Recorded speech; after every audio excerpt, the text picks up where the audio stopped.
आज मोर्चे में एएनआई के पत्रकार मेरे बहुत मित्र हैं, सिकंदर जी और कर्ण साहब को भी मैं जानता हूं। तो जो उनके साथ हुआ, हम सब दोनों फॉर्म उसके लिए सॉरी फील कर रहे हैं। और एक जो हमने उसकी बात की तो क्या कैसे हुआ, तो उन्होंने जैसे मास्क लगाया हुआ था, जैकेट पहनी हुई थी, तो शायद इसका भी लगा भी ये शायद पुलिसकर्मी है।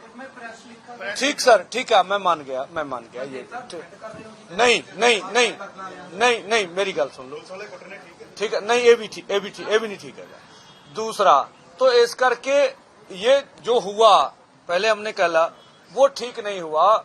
और हम ये समझते भी जितना बड़ा ये आंदोलन आज खड़ा हो गया, जितना बड़ा ये आंदोलन बन गया, अब सरकार की मंशा ये होगी कि इस तरह की घटना हो और ये आंदोलन का नुकसान हो। तो मैं सभी जो भी हमारे ये प्रदेश पंजाब के या देश के लोग इस आंदोलन में जुड़े हुए हैं, सभी को अपील करूंगा भी कृपया अब इस आंदोलन की रक्षा करने का समय आ गया है। हम सबको अपने आंदोलन में गौर से देखें, पहचानें।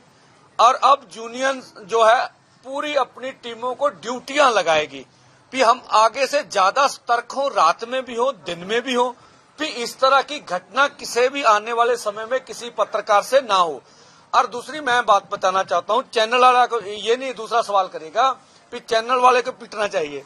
एएनआई एक ऐसा अदारा है जो सब चैनलों को अपनी रिपोर्ट भेजती है, तो ऐसा नहीं है। कोई भी हो, हम फिर आपको कहते हैं कि हम कल भी स्पष्ट किया था कि जो अपना क्या कारपेट हाउसेस हैं या जो चैनल के मालिक हैं, उनका नजरिया और हो सकता है। और जो हमारे समक्ष आप बैठे, आप लोग पत्रकार कर्मी हैं और आप हमारे घरों से हैं, हमारे भाई बंधु हैं, तो किसी पत्रकार से ऐसा करना, हमारा जो है मीडिया हाउस है उससे विचारों का बिखरेवा हो सकता, पर मीडिया कर्मी से दुर्व्यवहार करना अच्छा नहीं है।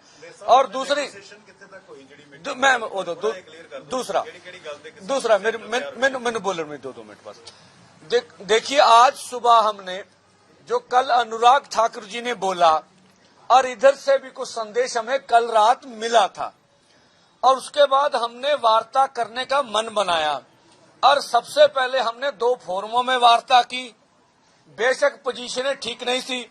उसके बाद में हमने पूरे आंदोलन के सभी लोगों से वार्ता की कि आज हम बिल्कुल पीसफुली रहेंगे, आगे नहीं बढ़ेंगे, आपने सुना होगा। और उसके फैसला करके लोगों से मैंडेट लिया कि अगर सरकार वार्ता करना चाहती है तो हमें वार्ता करनी चाहिए, आप इजाजत देते हैं। लोगों ने इस बात की इजाजत दी। जो मैं बात करना चाहता हूं, जिस तरह से हमने केंद्र सरकार का नजरिया देखा, आप वहां मौजूद थे, मेरे खड़े होते हुए हम बोल रहे थे आगे नहीं जाना।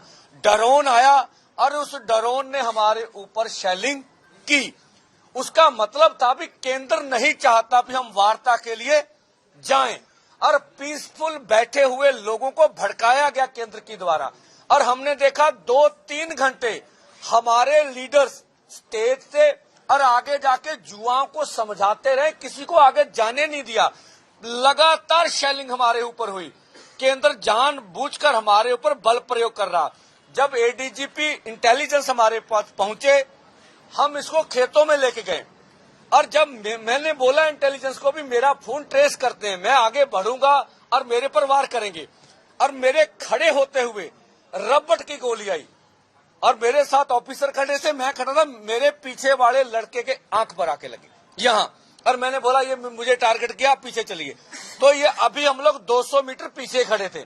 तो ये जो मीडिया में आ रहा कि इनके कुछ लोग आगे बढ़ रहे हैं, वो डिफेंड करते, तब हम शैली करते। आज हमारे तरफ से जब उन्होंने बड़काहट की, मैं कहता हूं 99% हमारे लोग संयम में रहे, कोई 1-2 घटना को छोड़कर। तो ये केंद्र का रवैया ठीक नहीं है। हम अपनी तौर से कर रहे हैं भी, हम पीसफुली बैठते हैं, आप वार्ता करिए, वार्ता में क्या बात आती है क्या नहीं आती है उसके बाद सोचेंगे। अगर बात टूटेगी तो हम अपना फैसला कर लेंगे भी आगे बढ़ना है, आप अपना कर लीजिए। जब हम अपनी तौर से कर रहे हैं भी, हम वार्ता के लिए तैयार हो रहे हैं और हम कह रहे हैं भी हम पीसफुली बैठेंगे, आज आगे नहीं बढ़ेंगे, तो उस समय केंद्र को शेलिंग हमारे ऊपर करनी नहीं चाहिए थी। ये जो मैं कहता हूं, जो आंदोलन में हो रहा, हमें केंद्र सरकार खुद भड़का रही है। मैंने कल भी कहा था, अब पुलिस प्रहार नहीं कर रही, अर्धसैनिक फोर्स लगे हैं। अब देश का निज़्म कानून देख लीजिए, अर्धसैनिक बल तब लगते हैं जब इमरजेंसी हालात हो, दूसरे देश के ऊपर अटैक करना हो। अब केंद्र सरकार अपने किसान और खेत मजदूर को दुश्मन समझ के उसके ऊपर अटैक कर रही है। जब हम, मेरी बात पूरी है, जब हम पीछे वार्ता कर रहे थे तो हमारा ट्विटर हैंडल बंद कर दिया गया। डल्लेवाल साहब कह रहे मेरा पेज बंद कर दिया, और पेज बंद होने के बाद क्या मैसेज आया कि ये एंटी नेशनल एक्टिविटी कर रहे थे, तब इनका ट्विटर हैंडल बंद किया गया। तो ये ठीक नहीं है हमें एंटी नेशनल बताना और हमारे साथ इस तरह की बातें जोड़ना।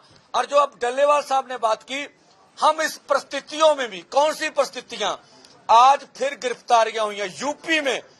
जिन यूनियन ने हमें समर्थन दिया था उनको सबको अरेस्ट कर लिया गया, ठीक है।